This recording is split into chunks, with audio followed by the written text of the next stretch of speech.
kembali saya boleh diberikan satu kehormatan untuk boleh melayani di sini ya. Kata Bu Ririn udah lama ya. Jadi kalau dibanding Wonosobo itu masih utang 3 materi. Ya, saya mengucapkan terima kasih terlebih dahulu kepada Pak Andi, gembala di tempat ini yang sudah memberikan kesempatan, kehormatan untuk saya boleh sharing firman tentang memilih untuk setia. Dan saya juga bersyukur buat pengerja di tempat ini boleh menerima dengan baik. Saya tahu tadi ya, saya tuh jadi nostalgia kalau lihat tadi ya waktu persiapan mau ibadah. Dulu Wonosobo juga pernah mengalami ya, kita bongkar pasang. Kalau di sini aromanya masih harum ya, tapi kalau waktu di Wonosobo itu kita tuh mencium aroma-aroma dari kandang ayam. Jadi kalau masa bongkaran tuh ya lalat, ya bau itu luar biasa. Kita bongkar, kita pasang, habis masang, ntar selesai ibadah kita beresin lagi. Ini ada AC ya. Kalau di Wonosobo AC alam, apalagi atasnya seng. Jadi luar biasa, yang tadinya klimis karena gel, yang pria-pria itu jadi klimis karena keringet. Kita yang berdandan, wanita-wanita bedaknya mulai celemongan gitu ya, karena keringetan angkat-angkat kursi. Tapi puji Tuhan ya, kalau kita masih diberi kesempatan untuk ibadah, mari kita belajar untuk memakai kesempatan ini dengan beribadah dengan sungguh. Banyak negara kalau mau ibadah itu susah ya. Kalau kita ini masih bisa beribadah dengan baik, diberikan kebebasan, bisa milih tempat ya, meskipun sekarang boleh pindah di tempat ini, kita percayalah ini tuh satu proses yang Tuhan izinkan untuk menguji kesetiaan setiap jemaat, setiap pengerja yang ada di Semarang ini. Ya, kita akan mulai aja. Saya dapat tema ini, dan ketika dapat tema ini itu sebetulnya Tuhan kasih perkara dulu dalam kehidupan saya, untuk saya ini memilih untuk setia. Karena ketika hidup dalam kekristenan, kita tuh sebetulnya punya banyak pilihan untuk kita ini bisa memilih yang lain. Tetapi hari ini kita belajar bagaimana kita memilih pilihan yang tepat, pilihan yang berkenan di hadapan Tuhan. Kita memilih untuk tetap setia kepada Tuhan. Karena kesetiaan itu sangat penting dalam kehidupan kekristenan kita. Alkitab mendefinisikan kata setia itu sebagai sesuatu yang apa? Yang kokoh, yang teguh. Setia itu korelasi dengan apa yang namanya loyal. Kita ini dapat dipercaya, kita ini bisa bertanggung jawab dengan apa yang sudah Tuhan percayakan dalam kehidupan setiap kita. Dan setia ini juga merupakan karakteristik Allah kita. Dia Allah yang setia. Kalau dia enggak setia, dia bukan Allah. Jadi satu pribadi yang setia. Demikian juga dalam kehidupan kita. Kalau kita tahu dia Allah yang setia, bagaimana respon kita? Next. 2 Tesalonika 3 ayat yang ketiga-A. Tetapi Tuhan adalah setia. Amsal 19 ayat 22-A. Sifat yang diinginkan pada seseorang adalah kesetiaannya. Kita ini bisa setia karena Allah yang sudah memberikan keteladanannya dalam kehidupan kita. Dia setia melakukan kehendak Bapa. Dia setia mengorbankan nyawanya sampai selesai di atas kayu salib. Jadi kita ini adalah produk kesetiaan Allah. Kalau kita mengerti bahwa kita ini sudah dibayar dengan harga yang mahal, kita pasti akan meresponi kesetiaan Allah ini untuk kita ini juga belajar tetap setia. Jadi setia itu bukan barang murahan, tetapi sudah dibayar dengan harga yang mahal. Mari kita teladani apa yang sudah Tuhan kerjakan dalam kehidupan kita, supaya hidup kita ini sungguh-sungguh boleh menghasilkan salah satu buah roh, yaitu kesetiaan. Orang itu bisa ngomong, Dewo ini baik loh. Dalam satu kali pertemuan, ketika saya lihat Dewo ya kan, wah dia lagi ngasih pengemis misalkan, atau dia baru traktir orang, atau dia lagi nguatin orang, saya bisa bilang, wah Dewa ini orang baik loh, beneran pelayan Tuhan yang luar biasa. Kalau orang dikatakan baik, dalam sekali ketemu kita bisa ngomong, wah Pak Yahya ini baik loh. Gampang kita bilang orang itu baik. Tetapi kalau kita bicara soal kesetiaan, kesetiaan itu bukan proses yang instan. Akan diuji terlebih dulu dengan apa yang namanya waktu. Dalam pengujian itu perlu dibutuhkan pengorbanan. Untuk setia butuh pengorbanan enggak? Ada bayar harga yang diberikan. Pasti ada tantangannya, tapi kita boleh tetap memilih untuk setia. Tanpa kasih kita susah untuk setia. Baik itu kepada Tuhan maupun kepada orang-orang yang ada di sekitar kita. Karena itu Amsal 20 ayat yang ke-6 berkata bahwa banyak orang menyebut diri baik hati, tetapi orang yang setia, siapakah menemukannya? Artinya apa? Jarang, sulit untuk setia, tetapi bukan hal yang mustahil untuk dikerjakan. Jadi sulit tetapi bukan hal yang mustahil. Asal kita ini berpedoman kepada Tuhan, fokusmu adalah aku meneladani Tuhan. Kalau kita sudah ditetapkan serupa dan segambar dengan Allah, kita pasti juga akan meneladani kesetiaannya. Amin. Jadi mari kita belajar, karena kesetiaan itu butuh proses. Tidak bisa orang ujuk-ujuk setia. Pernah down, pernah berhenti mungkin, tetapi kita memutuskan untuk kembali setia melakukan apa yang sudah Tuhan tetapkan dalam kehidupan setiap kita. Dia pribadi yang setia dan dia mau kita juga menjadi pribadi yang setia. Next. Dan ada beberapa contoh ya, saya ambil beberapa contoh kesetiaan dari tokoh-tokoh di Alkitab ya. Yusuf dan Maria. Kalau kita belajar dari seorang Yusuf dan Maria ini, mereka itu setia dalam panggilannya, meskipun dia bisa memilih untuk tidak melakukan. Pada zaman itu dan zaman ini ya, kalau wanita diketemukan hamil tanpa suami, belum bersuami, apalagi kalau punya pacar gitu kan ya, tiba-tiba hamil, gitu kira-kira pandangan masyarakat gimana? Sesuatu hal yang tabu, sesuatu hal yang gak baik. Tetapi Maria ini terima pesan dari Tuhan, kalau dia itu akan mengandung dari bayi Roh Kudus. Kalau misalkan ya Thea aja deh yang sudah punya pacar nih dan OTW gitu kan ya, kira-kira suatu malam Thea mimpi ada malaikat yang bilang, Thea kamu dipercaya nih akan mengandung gitu kan ya, tapi belum married sama Otniel. Kira-kira gimana Thea responnya? Yang terpikir apa? Bingung kan ya, lah gimana nanti papa mama, kalau mama papa kayaknya oke aja deh gitu kan ya, udah setengah pendeta kata Bowo gitu udah mengerti gitu, kalau hidup dalam Tuhan itu tidak ada perkara yang mustahil. Tuhan tuh kadang perintahkan sesuatu yang di luar nalar kita, bukan perkara yang mudah, pasti digunjingin.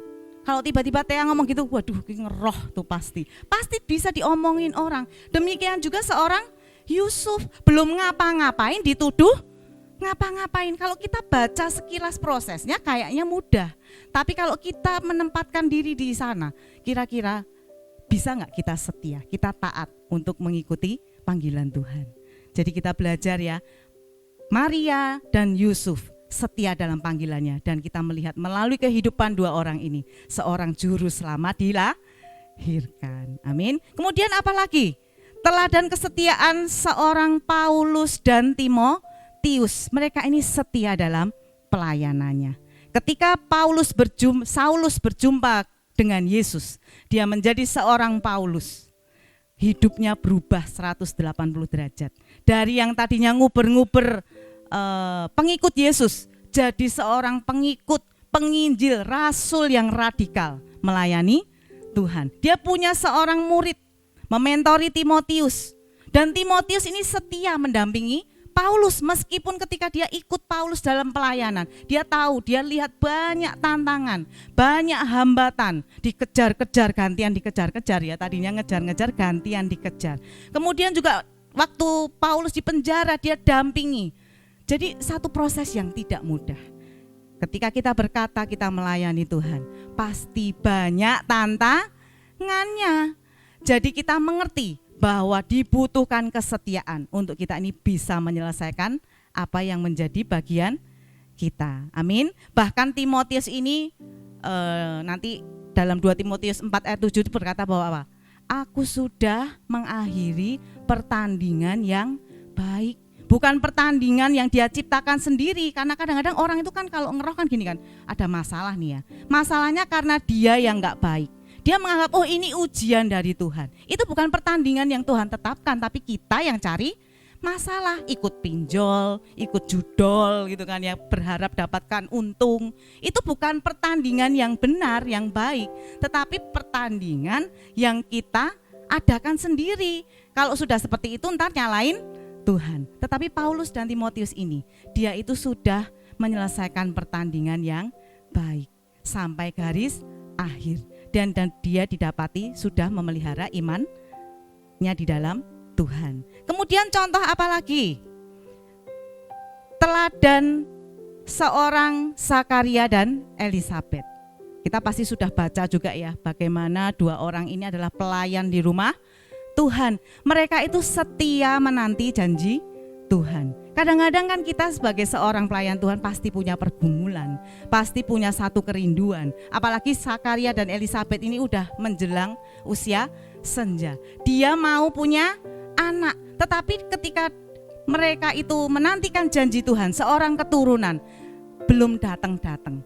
Tetapi sambil menunggu mereka tetap setia melayani Tuhan di rumah Tuhan. Tidak gampang hari-hari ini ketika kita sudah melayani dengan sungguh-sungguh, tapi ternyata yang sakit juga belum disembuhkan, pergumulan rumah tangga juga belum dipulihkan. Apakah kita tetap setia dalam pelayanan kita? Apakah kita bisa tetap setia dalam keluarga kita ketika kita menghadapi tantangan? Ketika Zakaria dan Elisabet ini tetap setia dalam menanti janji Tuhan, akhirnya mereka boleh melahirkan seorang pribadi yang dipakai oleh Tuhan untuk membuka jalan Mesias datang ke dunia ini. Dia mempersiapkan jalan bagi Mesias, bahkan dia dipercaya untuk membaptis Tuhan Yesus. Amin. Mau dipakai Tuhan luar biasa. Mari kita tetap setia dalam menanti janji Tuhan. Ada waktunya Tuhan. Tuhan tidak pernah terlalu cepat, tetapi Dia juga Allah yang tidak pernah terlambat. Kemudian teladan kesetiaan apa lagi? Setia dalam persahabatan. Karena setia itu banyak mencakup hal-hal di luar pelayanan, dalam persahabatan. Kalau kita ikuti sejarah seorang Daud ini ya, Daud itu adalah raja yang ditunjuk oleh Allah untuk menggantikan Saul. Yonatan ini siapa? Anaknya Saul. Kalau Saul lengser, harusnya yang naik tahta siapa? Yonatan. Tetapi Yonatan ini tahu bahwa Daud ini Tuhan sendiri yang memilih, Tuhan sendiri yang mengurapi. Jadi dia dukung sahabatnya ini untuk naik menjadi raja, meskipun dia harus bertentangan dengan ayahnya sendiri. Dia enggak iri hati. Dia nggak mau korbankan persahabatannya demi jabatan politik, boro-boro politik di atas. Kalau dalam pekerjaan saya nggak tahu ya. Kalau Dewo ini mungkin bisa tahu ya. Kalau namanya persaingan ya, gede-gedean tender gitu mungkin ya. Ya kayak gitu ya. Nah kira-kira kalau udah jadi bagiannya gitu diminta gitu kira-kira gimana? Wah ini bagianku nih. Tapi ada orang yang dikasih. Kira-kira responnya gimana? Pasti nggak terima. Tetapi Yonatan ini luar biasa. Dia tahu dia bersahabat dengan Daud dan dia nggak pernah rancangkan kudeta. Dan akhirnya dalam perjalanan ketika Daud menjadi seorang raja, keturunan Yonatan ini dipelihara oleh Daud. Daud nggak lupa pada sahabatnya. Dalam suka dan duka Tuhan sudah memberikan contoh juga. Dia menjadikan kita sahabatnya. Kita yang harusnya hanya sebagai hamba, dia angkat sebagai sahabat. Namanya sahabat itu beda dengan teman, beda dengan kenalan. Kalau kenalan ya kenalan aja, sekedar kita tahu. Tetapi kalau sahabat, bagaimana kita jaga mulut kita. Namanya sahabat dekat, pasti jelek-jeleknya kita tahu kan. Bagaimana ketika kita pasti pernah berbenturan dengan sahabat, namanya kakak adik, orang tua anak juga pasti juga pernah berbenturan. Kita jaga perkataan kita. Kita enggak jelek-jelekin sahabat kita. Kita jaga mulut kita untuk tidak membuka aib sahabat kita. Dalam suka dan duka kita belajar setia dalam persahabatan. Kemudian apa lagi? Ada lagi contoh ya. Ruth dan Naomi. Saya kelompat ya. Bener ya? Ruth dan Naomi. Karena saya tuh begitu baca tuh kayak kedistrak. Ruth dan Naomi. Dia ini juga contoh orang yang setia dalam keluarga. Sebetulnya wajar gak sih kalau suaminya udah nggak ada, meninggal, dipanggil Tuhan. Kemudian mertuanya udah bilang, udah kamu enggak apa-apa, kamu tinggalkan, enggak usah ikut aku. Tetapi dia tetap setia loh. Meskipun enggak nyaman loh, tinggal dengan mertua tuh nyaman enggak sih? Mayoritas itu enggak nyaman, lebih enak tinggal sama keluarga sendiri enggak daripada tinggal sama mertua. Apalagi kalau satu dapur ya, waduh itu seru. Yang satu maunya garamnya sesendok, yang satu garamnya maunya 3 sendok. Yang satu udah bilang asin, yang satu bilangnya belum asin. Tetapi dia tetap setia dalam keluarganya. Dan Ruth ini terima berkat yang luar biasa, dapat suami yang luar biasa, diberkati materi, diberkati dalam segala hal, dan dia bisa jadi berkat. Dan kita percaya kesetiaan kita di dalam Tuhan tidak akan pernah sia-sia. Karena itu jangan berubah setia. Mari kita tetap setia dalam setiap panggilan dalam kehidupan kita. Setia menanti janjinya Tuhan. Mungkin rasanya lama, tetapi mungkin Tuhan mau ada sesuatu yang diperbaiki dalam kehidupan kita terlebih dahulu sebelum kita menerima janji Tuhan. Dan bagaimana kita bisa mempraktekkan kesetiaan itu? Dimulai dari perkara-perkara yang kecil. Tuhan itu tidak akan memberikan yang lebih besar, kepercayaan yang lebih besar. Kalau kita dalam hal kecil aja nggak bisa dipercaya. Hari-hari ini kayaknya dari WIS kok pindah ke sini ya Bu Ririn ya. Lebih kecil nggak tempatnya? Tempatnya lebih kecil, tapi Allah kita tidak lebih kecil. Dia tetap Allah yang luar biasa. Pengerja jemaat di GBI HOG Semarang ini harus bisa tangkap sesuatu, tangkap pesan. Apa sesungguhnya yang Tuhan mau diperbaiki terlebih dahulu? Apakah kesetiaan kita? Apakah loyalitas kita? Apakah motivasi hati kita? Kemarin saya ngobrol sama Bowo kan di mobil. Ya Cik, sekarang tuh memang tempat kalau di WIS kayaknya sepi gitu, tempatnya memang gede. Sekarang tempatnya lebih kecil Cik, tapi nggak tahu kenapa tuh jadi lebih anget gitu kan ya. Mungkin Tuhan mau kita perbaiki lagi cinta mula-mula kita. Api kita ini harus menyala dulu, dipersiapkan untuk terima jiwa-jiwa yang lebih besar lagi. Amin. Jadi perkara pelipat gandaan kepercayaan jiwa-jiwa bagi Tuhan itu perkara yang mudah enggak? Mudah, tetapi Tuhan mau persiapkan dulu tiang-tiang gereja ini. Dia persiapkan dulu fondasi gereja ini untuk kita ini bisa kuat ketika Tuhan memberkati kita dengan jiwa-jiwa. Ketika gereja diberkati dengan tempat yang lebih besar lagi, katakan amin. Nggak perlu ngangkut-ngangkut lagi ya, kapan gemuknya kamu gitu kan. Tapi kita percaya waktunya nanti.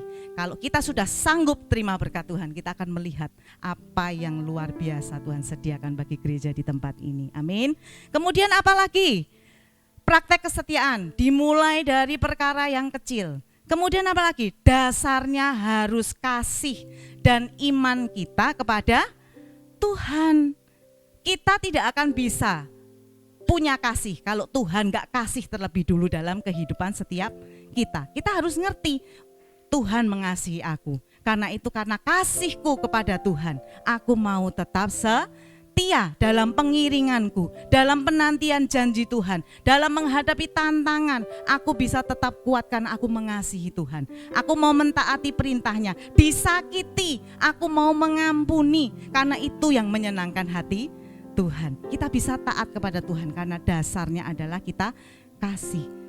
Dasarnya kita percaya bahwa Tuhan kita tidak akan pernah mengecewakan setiap kita. Meskipun tantangannya belum hilang, tetapi kita percaya ada satu maksud, ada satu tujuan yang Tuhan tetapkan. Karena Allah kita bekerja dalam segala hal. Untuk apa? Untuk mendatangkan kebaikan dalam kehidupan setiap kita. Karena itu harus tetap percaya, komitmen total kepada Tuhan. Ada pengabdian yang Tuhan mau ketika kita ini mengiring Tuhan. Amin. Kemudian apa lagi? Praktek kesetiaan. Tadi dimulai dari perkara yang kecil. Tuhan itu enggak perlu hal yang spektakuler untuk menyatakan mujizatnya bagi kita. Kalau kita setia, mudah bagi Tuhan untuk menyatakan kemuliaannya dalam kehidupan kita. Dasari dengan kasih. Kasih kepada Tuhan, kasih kepada pekerjaan Tuhan, kasih kepada sesama kita, dan kita akan bisa tetap setia. Taruh iman kita kepada Tuhan supaya kita ini bisa melihat Tuhan bekerja dalam segala perkara. Enggak cuman ketika diberkati, tetapi ketika kita menghadapi tantangan, Dia Allah yang setia. setia. Kemudian sampai garis akhir. Artinya apa? Kadang-kadang ya ketika orang ketemu Tuhan, wah cinta mati-matian sama Tuhan ya. Lagi kalau cinta mula-mula gimana tuh ya? Wah ya terus gitu kan ya. Karena yang lain saya nggak tahu sudah mulai pergerakan ke arah ini enggak gitu kan. Kalau ini kan sudah OTW. Waktu pertama gitu kayaknya tuh pengennya ketemu, pengennya kontak-kontakan, enggak ketang hai-hu gitu kan ya. Jadi dimulainya luar biasa. Tetapi kalau enggak sampai garis akhir, enggak sampai selesai, semuanya akan sia-sia.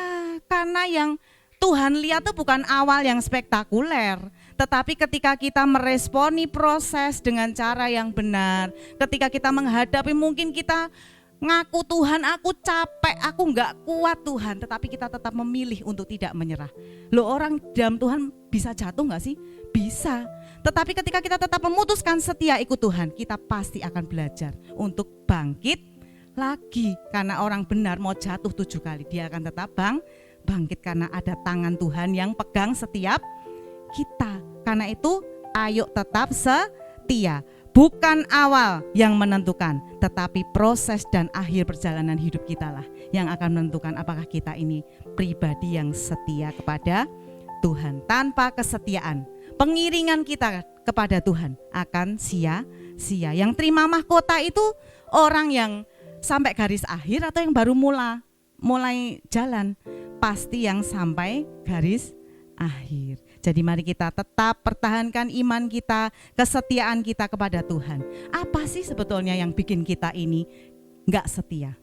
Yang bikin kita sukar untuk memilih setia itu apa sih? Saya itu catat beberapa hal dan ini merupakan pengalaman pribadi saya bersama dengan Tuhan. Ketika melayani Tuhan, saya itu ketemu beberapa hal yang saya sharingkan hari ini. Yang pertama itu adalah apa? Validasi, pengakuan. Orang itu paling suka kalau diakui. Duh Pak Yahya tuh luar biasa lo rajinnya lo.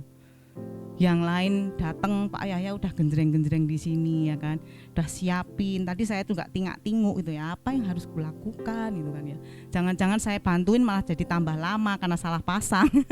Jadi kita itu inginnya itu kalau lakukan sesuatu yang baik dipuji nggak? Wah Dewo ini loh sregep banget loh gitu. Tapi ketika kita lakukan sesuatu yang terbaik, tetapi kita tidak terima pujian, apakah kita ini bisa tetap setia? Pernah enggak ngalami? Pernah. Dulu, sebetulnya enggak boleh inget-inget zaman purbakala ya, tetapi ini untuk contoh gitu, enggak baik, jangan dicontoh. Dulu saya pernah alami loh, saya pernah 3 tahun tidak mau terlibat dalam panitia Natal. Nah, saksinya ada yang di belakang itu.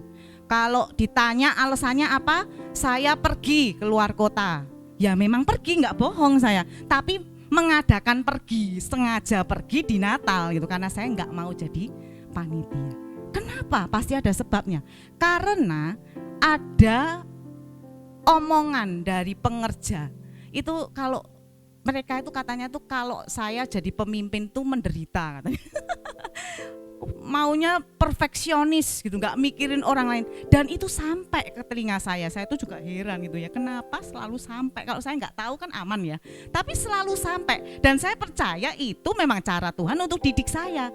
Dapat berita kayak gitu, tadinya masih tetap kuat gitu kan, tapi lama-lama keganggu hatinya. Dan ketika saya memutuskan nggak mau jadi panitia, saya sudah tidak setia. Kalau kamu sudah mengundurkan diri, itu tandanya kamu sudah tidak setia. Dan puji Tuhan hari ini saya ada di tempat ini. Yang penting pernah jatuh tapi mau bertobat. Jangan jatuh, ya udah wes kadung, ya udah nggak usah gitu. Tapi Tuhan mau, boleh jatuh tapi cepat kembali kepadaku. Itu yang bikin masalah. Udah sungguh-sungguh masih ditegur, udah sungguh-sungguh masih diomongin orang. Lah fokus kita ini kepada siapa? Kepada Tuhan. Kalau fokusmu kepada Tuhan, penilaian manusia itu hanya tambahan. Kritikan manusia, omongan orang itu untuk filter buat kita itu introspeksi diri. Kalau benar ya diperbaiki yang dikatakan mereka, tapi kalau mereka hanya terus nyinyir, ya nggak usah didengerin. Yang penting kalau firman negor kita taat. Kemudian apalagi yang bisa bikin kita ini nggak setia? uang dan harta. Saya nggak bilang punya uang itu nggak penting loh ya. Wah, sewa sini itu penting nggak, Wok? Wah, Bawa itu udah cari ya, bahkan dihitung-hitung. Wah, lumayan di sini nih, gitu kan. Segini aja bisa dapat makan, gitu kan. Lebih ngirit di sini. Sementara untuk HUG Semarang kali ini cukup. Semua butuh uang. Tetapi yang mau saya katakan di sini, jangan sampai uang itu jadi tuan. Ya nggak boleh kita jadi hamba uang sampai semua-muanya dikejar, kerja bagai kuda. Waduh, tulang dibanting-banting gitu kan ya, kan kasihan gitu kan ya. Padahal ada lagu ya yang kemarin ikut morning call kan. Jikalau bukan Tuhan yang membangun rumah, maka sia-sialah usaha kita. Jadi kita harus tahu bahwa uang itu adalah sarana yang Tuhan berikan dalam kehidupan kita untuk kita ini bisa apa? Bisa melayani Tuhan. Kesini butuh modal nggak kesini? Bensin dibayar pakai air apa pakai uang? Nah, uang itu dipakai jadi alat. Jangan kita diperalat oleh uang. Uangnya jadi jahat gara-gara kita. Ini saya nggak boleh sama Pak Andi ngomongnya kayak gini, kayak ngajar sekolah minggu katanya. Kamu kalau nganu firman kayak ngajar sekolah minggu nggak apa-apa ya. Kan memang baru jadi belajar jadi guru. Jadi bukan uangnya yang salah, tetapi sikap hati kita ketika kita memandang uang. Jangan sampai pekerjaan kita mengurangi porsi waktu kita untuk beribadah kepada Tuhan. Saya itu kalau hari Minggu tutup. Tapi kalau lebaran puasa, menjelang puasa itu memang kita serentak toko emas itu buka di hari Minggu. Waktu itu saya kesulitan dan Pak Andi biarin nanti dengerin lagi ya. Jadi waktu itu kalau terutama minggu pertama, kalau Bapak Gembala yang khotbah, ada perjamuan kudus, apalagi nanti ada pengurapan gitu kan ya. Kan ibadahnya jadi lama nih. Padahal buka toko tuh 8:30. Kalau puasa malah jam 8. Ibadah waktu itu 7:30. Udah pasti ada waktu telat kan. Jadi lihat jam gitu kan ya. Jadi nggak tenang. Kemudian saya ngomong gini, Tuhan ampuni aku, tetapi gimana ya caranya? Aku pokoknya mau prioritaskan Engkau, tapi aku nggak tahu caranya. Kemudian dapat hikmat. Waktu itu ibadahnya dilalah, padahal di dalam Tuhan nggak ada dilalah ya. Ibadah dibagi 2, 7:30 dan jam 5 sore. Akhirnya kita shift-shiftan. Pagi saya ibadah, mau muji sampai jam 12 juga nggak apa-apa gitu kan ya. Terus begitu saya pulang, gantian sore kok hadiah jam 3 gitu, sana pulang, siap-siap ibadah, bisa tenang. Kemudian Tuhan tingkatkan lagi, saya sekarang punya sistem, gak cuman bisa ditinggal kalau pas lebaran, tetapi ketika di hari-hari biasa, saya bisa menikmati berkat Tuhan. Saya bisa tengok anak saya sekarang kan di luar kota semua nih, semuanya buah dari apa? Buah dari ketika kita prioritaskan Tuhan di atas segala berkatnya. Pasti Tuhan akan kasih jalan. Saya nggak tahu sekarang apa yang jadi problem. Kalau namanya orang kerja ya, kemarin si Bawa juga cerita ya. Di sini tuh kalau acara di tengah minggu agak sulit ya, karena kerja dan rumahnya mungkin jauh. Kalau di Wonosobo saya kurang bisa membayangkan karena kemana-mana deket, 5 menit nyampe, bahkan ada yang jalan nyampe gitu. Tetapi saya percaya kok, yang penting kita itu mau. Dan nanti tiba-tiba Tuhan akan buka jalan. Yang diharapkan segini, Tuhan bisa kasih lebih daripada apa yang sanggup kita pikirkan dan doakan. Saya pernah tinggalkan toko itu 41 hari, Wok. Buat apa? Dolan. Kemana dan kemana, antar anak, pergi lama, dan toko bisa berjalan dengan lancar. Semuanya karena siapa? Karena Tuhan. Tuhan kerjakan bagiannya, tetapi kita juga harus kerjakan apa yang jadi bagian kita. Fokusnya kepada Tuhan. Apa yang sudah jadi bagianmu tidak akan dicuri oleh belalang pelahap. Bisa kerja sendiri dengan sistem yang baik. Saya di sana pun tetap jualan, bisa tetap jualan, tetap kontrol toko. Pokoknya semuanya tiba-tiba tuh fasilitasnya, caranya tuh Tuhan kasih dengan ajaib. Dan sampai hari ini bisa berjalan, saya bisa jalan-jalan ke Bandung, dengan ini ya, wah bisa muji ketemu Pak Niko gitu. Jadi luar biasa berkat yang Tuhan berikan. Kalau fokusmu itu kepada sumbernya, kita mau berikan yang terbaik, tiba-tiba ada jalan yang dibuka. Kemudian apalagi yang kadang-kadang sering bikin kita nggak setia? Kebebasan. Tuhan tuh kan berikan free will ya, buat kita ini memilih. Karena hidup itu banyak pilihan, tinggal kita mau pilih yang mana. Kebebasan yang tanpa arah, kebebasan yang tanpa batas, itu juga bisa bikin kita itu nggak setia. sekarang kan eranya kan modern ya, apalagi sejak COVID. Kita bisa ikuti khotbah-khotbah, bahkan lintas negara pun kita bisa ikutin ya, Pak. Wah, khotbahnya dari luar negeri, gak usah ke Amerika kita bisa dengar. Sampai akhirnya COVID selesai, kita bisa ibadah lagi onsite. Tetapi banyak orang yang masih memutuskan untuk online. Padahal firman Tuhan berkata apa? Jangan jauhi pertemuan ibadah.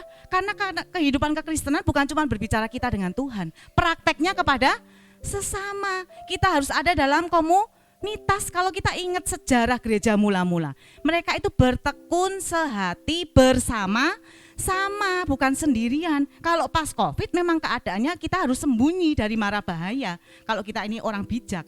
Tetapi ketika keadaan sudah aman, mari waktu yang ada ini, kalau waktunya ibadah kita tetap hadir, ada fellowship. Mungkin itulah waktunya Tuhan mau pakai kita untuk jadi kekuatan bagi orang lain. Dan hadir dalam ibadah dengan kita ikuti online tuh beda. Kemarin saya pernah ya, kita kemana ya waktu itu ya? Keluar kota pokoknya. Terus bingung cari gereja di mana. Udahlah kita ikutin online aja. Aduh nggak enak loh. Ikutin online nggak enak, milih nggak enak. Karena sudah biasa beribadah onsite. Kalau kita punya kerinduan, mari kita tetap datang kepada Tuhan. Bebas milih, tetapi milihlah yang benar. Kalau kita tahu bahwa firman itu memerintahkan kita untuk hadir dalam ibadah kita, mari kita hidupi kebenarannya. Jangan bikin aturan sendiri. Enggak ada firman yang bilang boleh ibadah di rumah masing-masing. Kalau jadwalnya ibadah, pertemuan ibadah, ya kita harus hadir. Setelah itu kita mau lengkapi lagi dengan kita buka di YouTube, kita dengerin khotbah yang lain. Itu namanya jajan. Tahu kan ya? Kalau di rumah kan mungkin pada masak ya. Sesekali jajan boleh gak sih?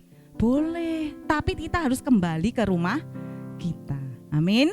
Mari kita memilih bagian yang terbaik. Jangan kayak Adam dan Hawa, dikasih kebebasan makan, dilarang satu, tapi dia memilih tidak taat, pilihannya gak benar, dan akhirnya dia dibuang dari Firdaus. Kemudian apalagi yang membuat kita ini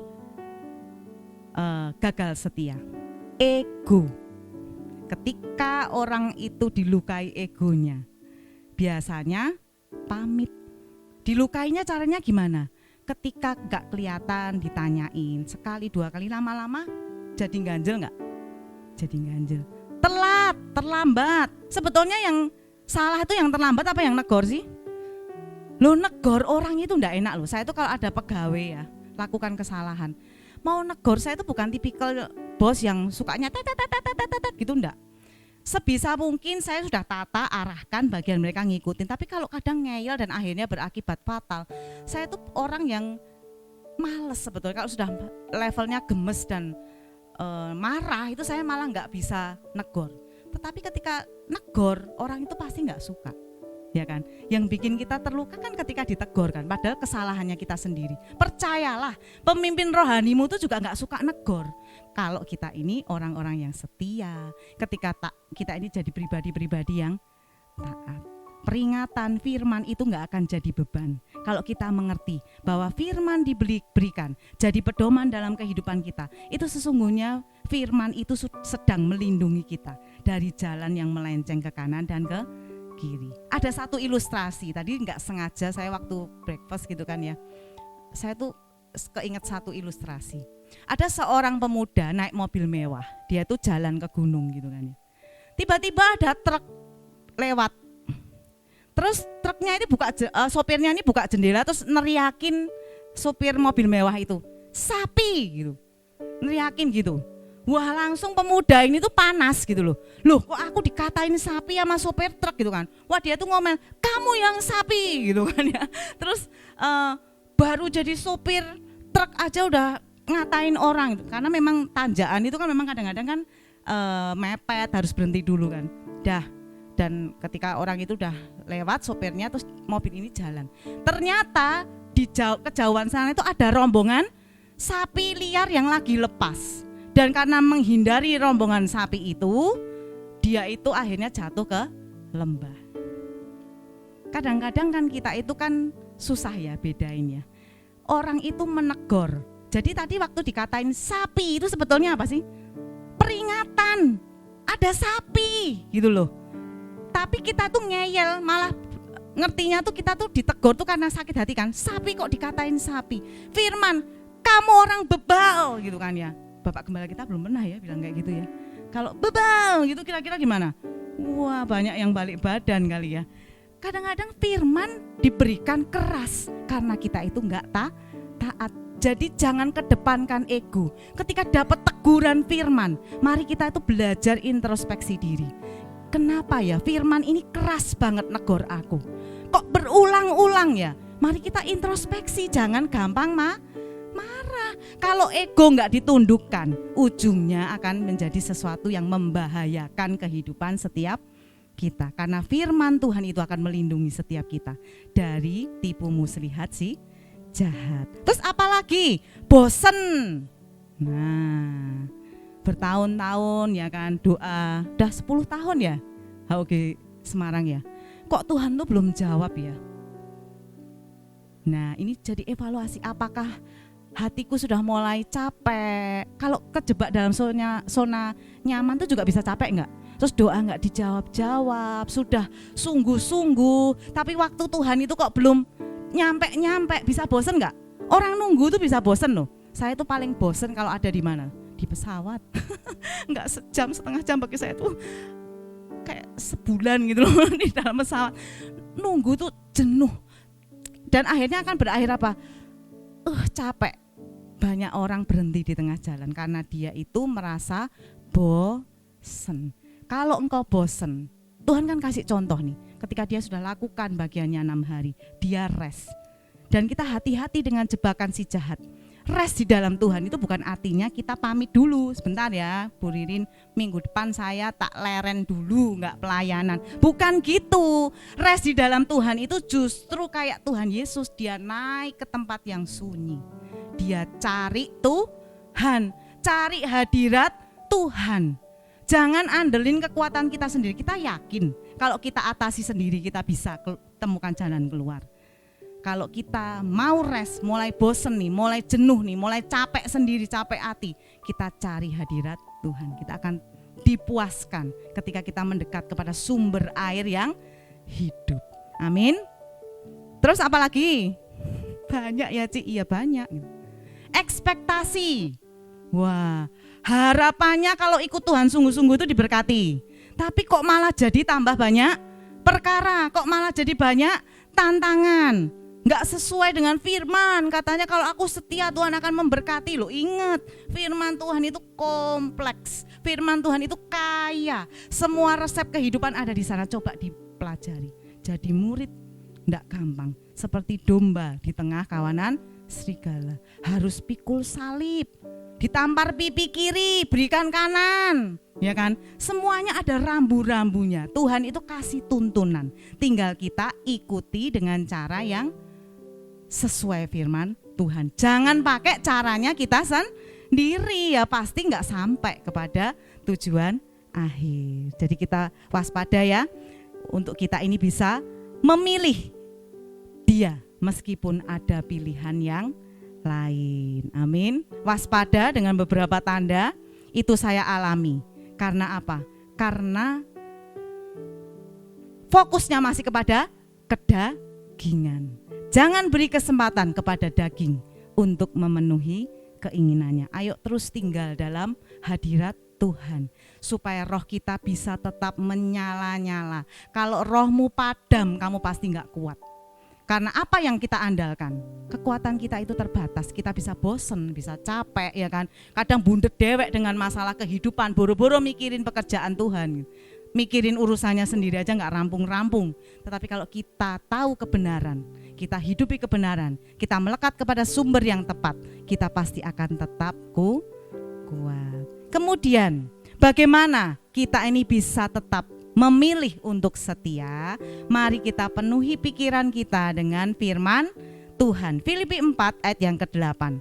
Jadi akhirnya saudara-saudara, semua yang benar, semua yang mulia, semua yang adil, semua yang suci, semua yang manis, semua yang sedap didengar, semua yang disebut kebajikan dan patut dipuji, pikirkanlah semuanya itu hari-hari ini bukan hari-hari yang mudah. Resesi ekonomi, yang berusaha saya nggak tahu bagaimana. Tetapi yang kami alami juga seperti itu. Apalagi saya itu bergerak di bidang komoditi yang mahal harganya gitu kan ya. Ekonomi baru sulit, saya jualannya emas, bukan kebutuhan pokok, kebutuhannya bukan cuman tersier ya, luxury ya. Jadi nggak beli ya nggak mati, istilahnya kayak gitu loh. Bukan hal yang penting. Tetapi Tuhan itu tetap bisa pelihara kehidupan kita. Jangan sulit, ini sulit gitu kan ya. Sebetulnya iblis tuh nggak tahu loh problem kita. Kalau kita nggak perkatakan, kalau kamu bilang sulit ya akhirnya sulit beneran. Tetapi kami belajar, meskipun kami berusaha di bidang yang nggak gampang, tetapi saya percaya pemeliharaan Tuhan itu sempurna dan benar. Berkatnya bukan cuman dari orang beli, tetapi bisa dari orang jual. Terus ada aja cara Tuhan itu untuk memberkati setiap kita. Lihat tantangan, tetapi jangan sampai tantangan itu menutupi Tuhan kita yang besar. Wong kita punya Tuhan yang besar ya, tadi udah dinyanyikan ya.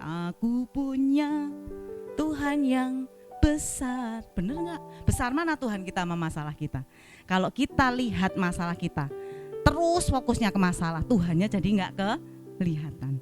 Kita mau fokus, penuhi pikiran kita dengan firman Tuhan. Jadi hidup kita dikuasai oleh firman Tuhan. Mintalah, maka Tuhan akan memampukan kita untuk mengendalikan pikiran kita selaras dengan pikiran Tuhan. Mazmur 139 ayat 23 berkata, selidikilah aku ya Allah dan kenalah hatiku.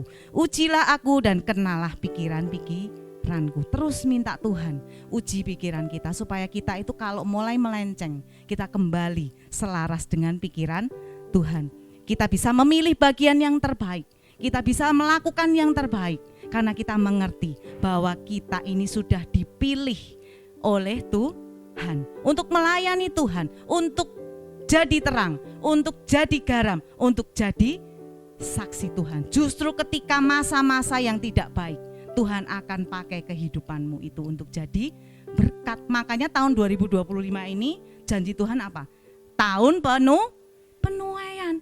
Hidupmu akan menuai. Menuai apa? Berkat Tuhan. Mungkin yang sakit akan dipulihkan, tetapi sepadankan dulu, selaraskan dulu pikiranmu ini dengan pikiran Kristus. Dan apa yang tidak pernah dilihat oleh mata, tidak pernah timbul dalam hatimu, tidak pernah didengar oleh telingamu, Tuhan akan sediakan ketika engkau terus isi pikiranmu dengan pikiran Kristus. Amin. Jangan nunggu serangan datang, saya tulis. Baru buru-buru cari senjata, tetapi tinggal dalam firman Tuhan untuk melawan serangan si jahat. Artinya apa? Firman itu jadi pedang roh. Firman itu jadi pedoman. Ketika si jahat mulai buat kita ini mulai capek, suruh kita ini untuk berhenti, kita ngerti bahwa tipu muslihat si jahat ini harus kita lawan dengan firman Tuhan. Aku harus tetap semangat. Kerajinanku gak boleh kendor. Rohku harus menyala. Aku mau terus isi hidupku dengan firman Tuhan supaya pikiranku ini selaras dengan pikiran Kristus. Yang kedua, setelah kita isi pikiran kita dengan firman Tuhan, mari kita tetap berdoa. 1 Tesalonika 5 ayat 17. Tetaplah berdoa. Bukan jaminan orang yang punya kehidupan doa itu jauh dari masalah. Tidak jaminan ketika kita sudah berdoa, kita nggak bisa takut, kita nggak bisa khawatir.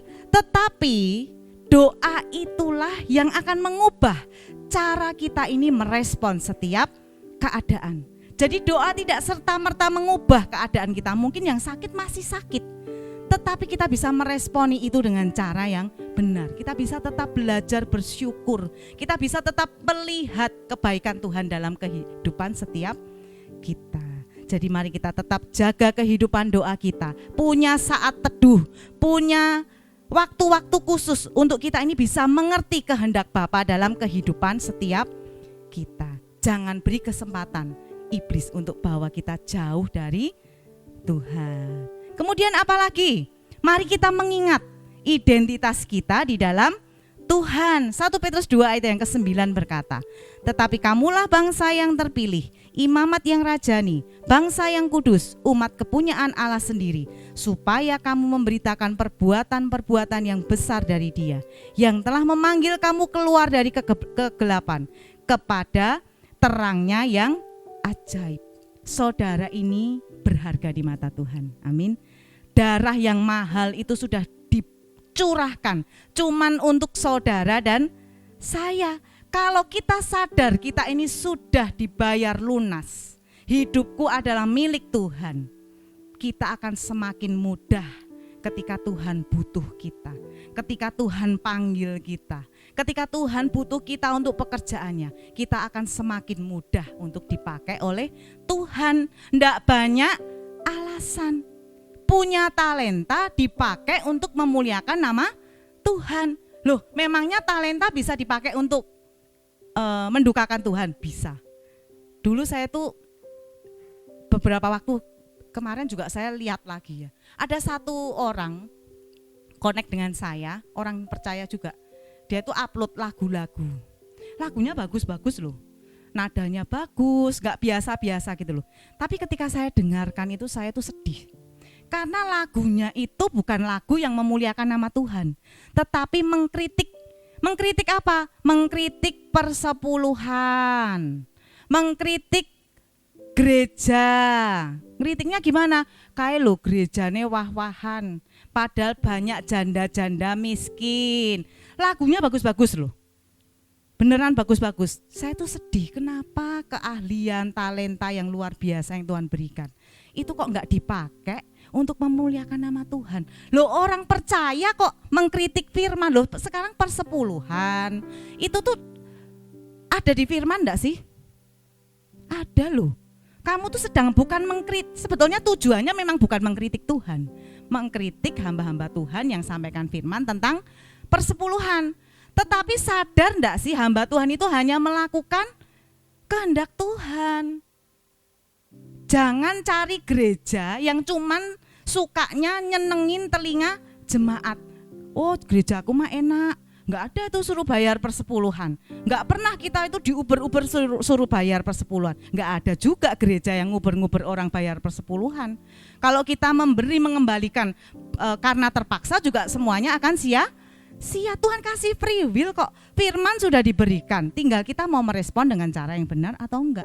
Kalau gereja Tuhan berani menyampaikan hal-hal yang sensitif, itu justru gereja yang harus kita ikuti. Ketika gereja Tuhan ajarkan kita untuk kita disiplin, untuk kita bertanggung jawab, untuk kita jaga integritas kita, untuk kita hidup kudus, mulai enggak kudus diarahkan lagi.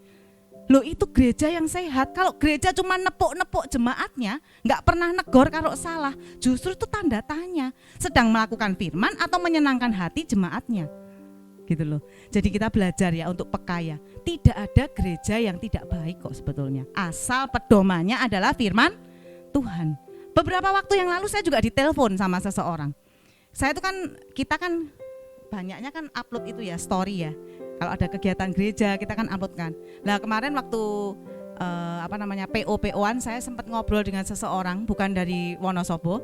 Dia tuh ngomong, wah kamu tuh luar biasa habis cerita-cerita gitu kan. Terus dia tuh ngomong gini, wah luar biasa yo gerejamu ki yo, pendeta niki aktif. Jadi jemaat iki semangat gitu kan ya, kegiatannya banyak. Jadi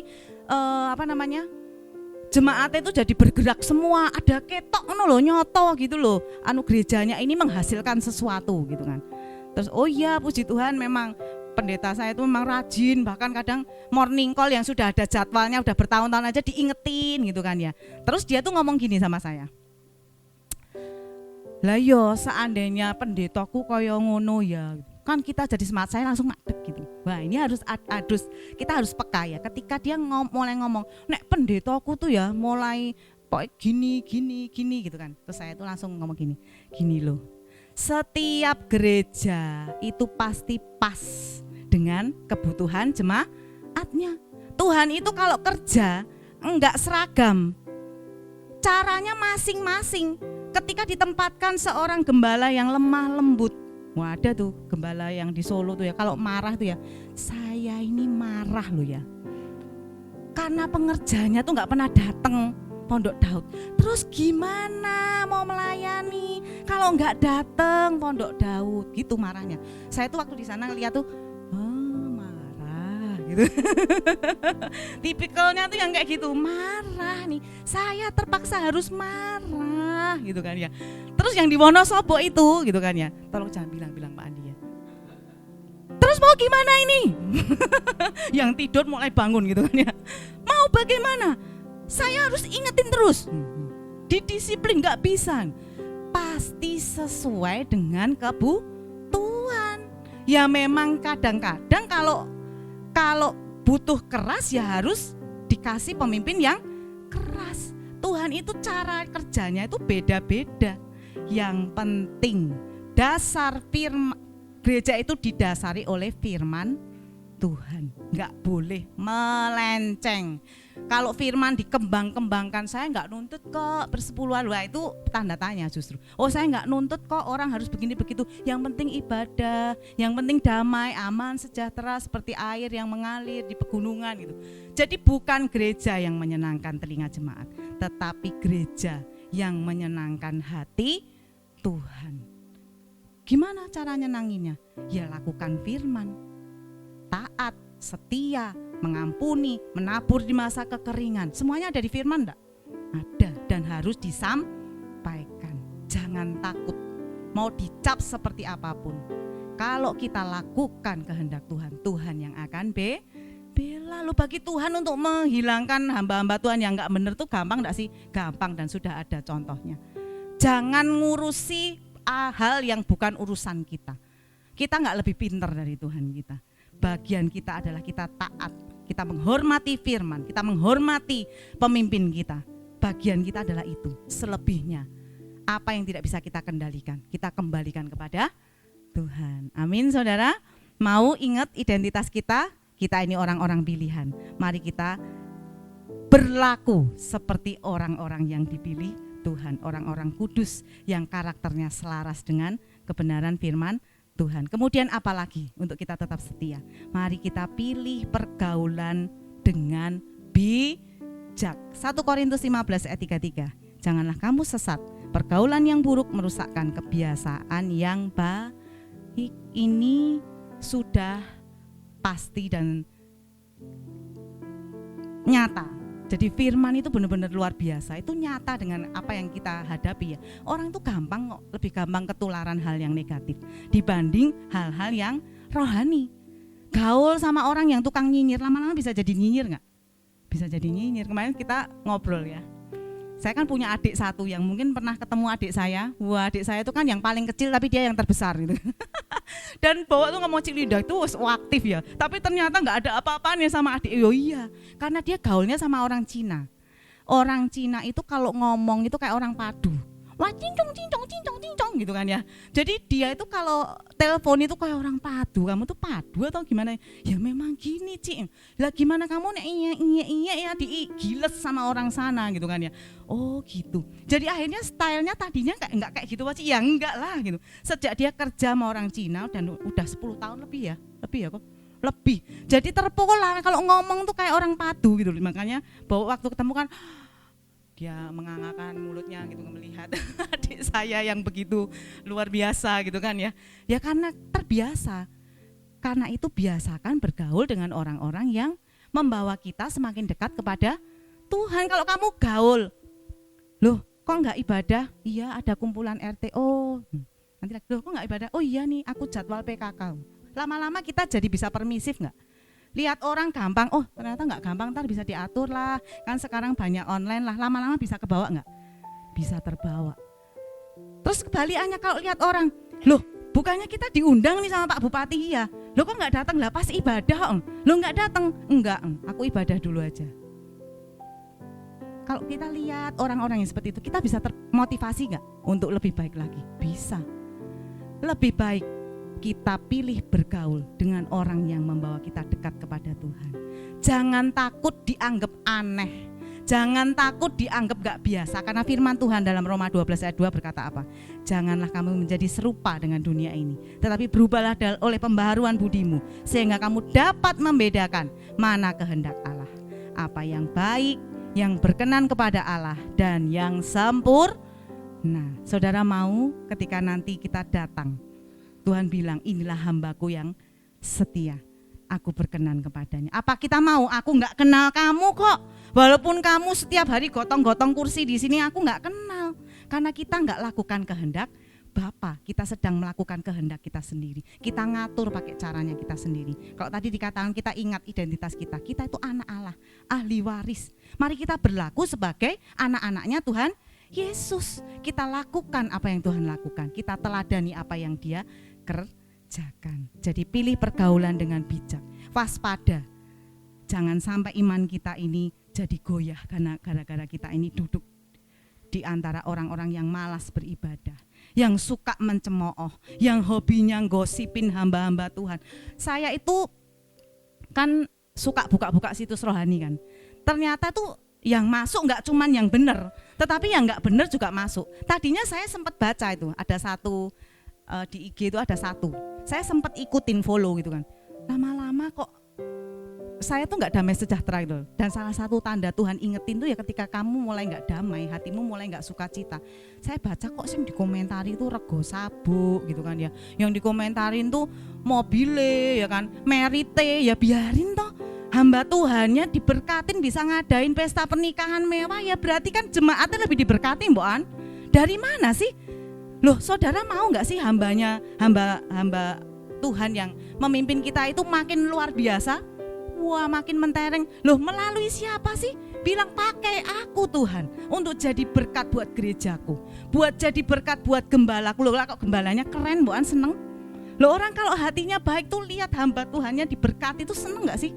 Itu loh contoh hamba Tuhan dipakai Tuhan, diberkati gak cuma secara rohani, secara materi juga diberkati seperti itu. Gak kalah dengan orang dunia.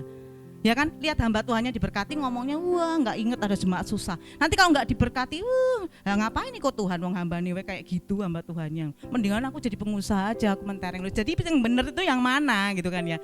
Jadi kita tahu mana kehendak Tuhan yang berkenan dan yang kudus di hadapan Tuhan. Amin.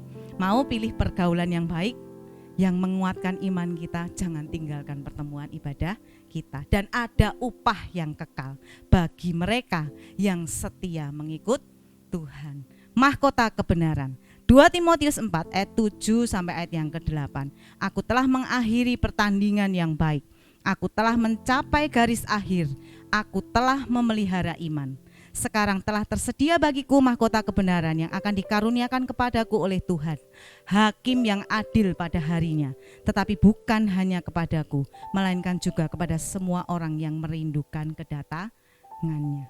Akan ada hari untuk kita ini dimintai pertanggungjawaban hidup kita sendiri. Tuhan akan lihat apakah yang sudah kita lakukan ketika kita tinggal di dunia ini. Apakah kita ini tetap setia melakukan kehendak Bapa, dan kita boleh mengakhiri setiap pertandingan dengan cara yang benar. Mau terima mahkota kebenaran? Jadi hamba yang setia. Butuh proses, enggak instan, enggak apa-apa. Bertumbuh, kok dia cepat aku lambat, enggak apa-apa. Masing-masing punya kapasitasnya, punya kesanggupannya, enggak usah minder dengan yang kelihatan luar biasa. Yang penting aku lakukan bagianku dengan setia, dan Tuhan akan pakai kita lebih luar biasa lagi. Orang yang mungkin lemah, mungkin orang yang gak pandai berkata-kata, tetapi bisa memberkati orang yang di luar sana. Bisa bawa jiwa-jiwa untuk kemuliaan nama Tuhan. Amin. Kemudian apa lagi? Mahkota kehidupan. Wahyu 2 ayat yang ke-10. Jangan takut terhadap apa yang harus engkau derita. Sesungguhnya iblis akan melemparkan beberapa orang dari antaramu ke dalam penjara, supaya kamu dicobai dan kamu akan beroleh kesusahan selama 10 hari. Hendaklah engkau setia sampai mati, dan aku akan mengaruniakan kepadamu mahkota kehidupan. Mari kita bertahan dalam ujian kita. Kita tahan uji, kita tetap bertahan dalam iman kita. Prosesnya boleh ada, tantangannya boleh ada, tetapi kita tidak boleh menyerah. Kita bisa ngerti, setiap proses itu akan membawa kita itu naik ke kelas. Kemarin yang ikut dengerin MDPJ, Pak Niko aja mengalami ya, bagaimana dia itu diproses, harus ada yang ditanggalkan. Ketika ada sesuatu yang gak benar, ditanggalkan, diproses. Bagaimana dia harus menurunkan namanya, diproses, gak gampang loh saudara. Tetapi yang penting bagian kita adalah kita taat, setia melakukan apa yang jadi bagian kita. Meskipun hidup ini gak mudah, tetapi kita punya Allah yang Immanuel. Selama kita masih hidup, itu artinya masih ada kesempatan untuk kita ini bisa melakukan yang terbaik untuk kemuliaan nama Tuhan. Kita akan dipakai Tuhan, saya akan dipakai Tuhan, saudara akan dipakai Tuhan. Sesuai dengan karunia, sesuai dengan talenta, sesuai dengan kesanggupan. Kita sudah diselamatkan, kita sudah terima anugerah yang luar biasa. Mari kita pakai setiap benih, setiap hal yang sudah Tuhan berikan dalam kehidupan kita, dan kita kembalikan untuk kemuliaan nama Tuhan. Amin. Itu yang bisa saya sampaikan tentang kesetiaan. Mari kita sama-sama belajar ya. Bukan perkara yang mudah, tetapi bukan perkara yang mustahil. Bagian kita adalah kita taat, kita sediakan hati kita siapkan hidup kita untuk kita ini boleh dipakai Tuhan lebih dan lebih lagi.